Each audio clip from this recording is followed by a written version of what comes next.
নমস্কার দর্শক বন্ধুরা, রেপ স্পোর্টসে পর্দা আপনাদের সকলকে আর একবার স্বাগত। আমি রাহুল। এই মুহূর্তে রয়েছি ভুবনেশ্বরের ওড়িশা ফুটবল একাডেমিতে। আর এই মাঠেই আজ থেকে মোহনবাগান ম্যাচের প্রস্তুতি শুরু করে দিল কিন্তু কেরালা ব্লাস্টার্স। তারা ইস্ট বেঙ্গলকে প্রথম ম্যাচে হারিয়ে কোয়ার্টার ফাইনালে কোয়ালিফাই করেছে এবং কোয়ার্টার ফাইনালে কিন্তু তারা মোহনবাগানের বিরুদ্ধে লড়তে নামবে।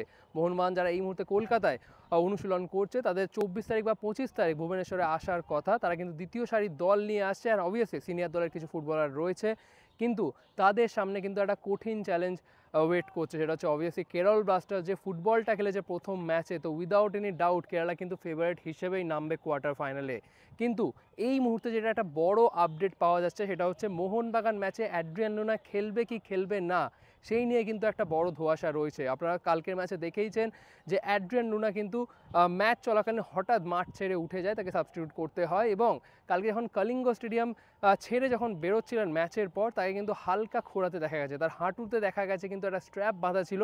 তো ম্যানেজমেন্ট সূত্রে খবর নিয়ে যেটা জানা যাচ্ছে, এমনকি আজকেও আমরা যখন ট্রেনিং কভার করতে এলাম তখন দেখলাম ট্রেনিংয়ে কিন্তু কেরালা ব্লাস্টার্স ট্রেনিংয়ে কিন্তু আজকে অ্যাড্রিয়ান লুনা কিন্তু অনুপস্থিত, তাকে কিন্তু আজকে ট্রেনিংয়ে দেখা গেল না। আর সেখান থেকেই প্রশ্ন উঠছিল তাহলে কি মোহনবাগান ম্যাচে পাওয়া যাবে লুনাকে, সেই নিয়ে কিন্তু একটা ধোঁয়াশা আছে। তার কারণ কেরালা ব্লাস্টার্সের ম্যানেজমেন্ট সূত্রে যেটা খবর যে লুনাকে আজকে বিশ্রাম দেওয়া হয়েছে, তারা মনে করছেন তার চোট বেশি গুরুতর নয়, তারা হালকা ক্র্যাম্প বলেই মনে করছেন। তার কারণ ভুবনেশ্বরের এখানে যেটা টেম্পারেচার, সেই টেম্পারেচারে কিন্তু ফুটবলারদের ক্র্যাম্প হওয়াটা স্বাভাবিক। কিন্তু ক্র্যাম্প নাকি না চোটটা তার সত্যিই গুরুতর সেটা জানার জন্য তারা কিছু এমআরআই বা স্ক্যান করবে, তারপরেই কিন্তু তারা ডিসিশন নেবেন নোয়াকে নিয়ে যে মোহনবাগান ম্যাচের জন্য তাকে তৈরি করা হবে কি হবে না। এরপর চলে আসি অ্যাড্রিয়ান লুনা যদি না খেলে মোহনবাগানের কতটা অ্যাডভান্টেজ হতে পারে। Without any doubt Adrian Luna কিন্তু একটা বড় মিস হবে কেরল ব্লাস্টার্সের জন্য যদি মোহনবাগানের বিরুদ্ধে না পায়। আর মোহনবাগানের কিন্তু একটা বড় অ্যাডভান্টেজ হবে, কারণ আমরা জানি মোহনবাগানের বিরুদ্ধে কেরল ব্লাস্টার্স যদি বড় কোনো কেউ কাটা হয় সেটা হচ্ছে নোয়া সাদুই। অসাধারণ ছন্দে রয়েছেন, ইস্টবেঙ্গলের বিরুদ্ধে পেনাল্টি আর্ন করেছেন, গোল করেছেন, but at the same time নোয়া সাদুইয়ের কিন্তু একটা সাপ্লাইয়ের দরকার, আর সেই সাপ্লাইয়ারটাই হচ্ছে অ্যাড্রিয়ান লুনা। মাঝ মাঠে যাবে দাপিয়ে তিনি ফুটবলটা খেলেন বক্স টু বক্স, সেটাই কিন্তু অনেকটা সাহায্য করে কেরালার ডিফেন্সকে এবং কেরালা অ্যাটাকারদেরকে।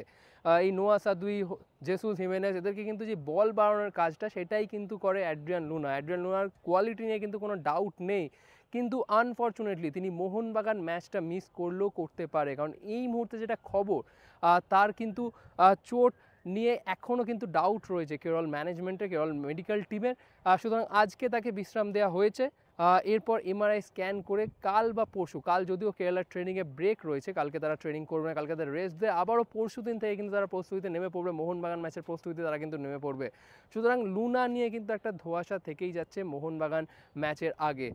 এরপর চলে আসে আজকে ট্রেনিংয়ে কী করলো কেরালা। আজকে ট্রেনিংয়ে কিন্তু তারা হালকা অনুশীলন করলো।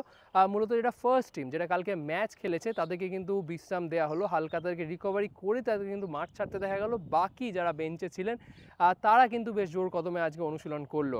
তাদের যে নতুন কোচ ডেভিড ক্যাটলাত, তিনি ফার্স্ট ম্যাচ জিতে কিন্তু বেশ উচ্ছ্বাসিত টু বি অনেস্ট, বাট তিনি কিন্তু এই একটা ম্যাচ জিতেই কিন্তু থাকতে চান না, তিনি এই সুপার কাপটা কিন্তু ঘরে নিয়ে যেতে চান। তার কারণ অবভিয়াসলি আপনারা যদি দেখেন কেরালা কিন্তু বড় ট্রফি কিন্তু জেতে নেই, সুতরাং মোহনবাগান বিরুদ্ধেও কিন্তু তারা জেতার জন্য মরিয়া হয়ে কিন্তু মাঠে নামবে।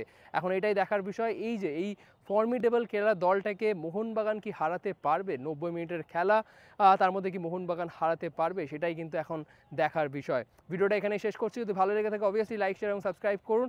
আবার আপনার সাথে দেখা হচ্ছে পরবর্তী ভিডিওতে।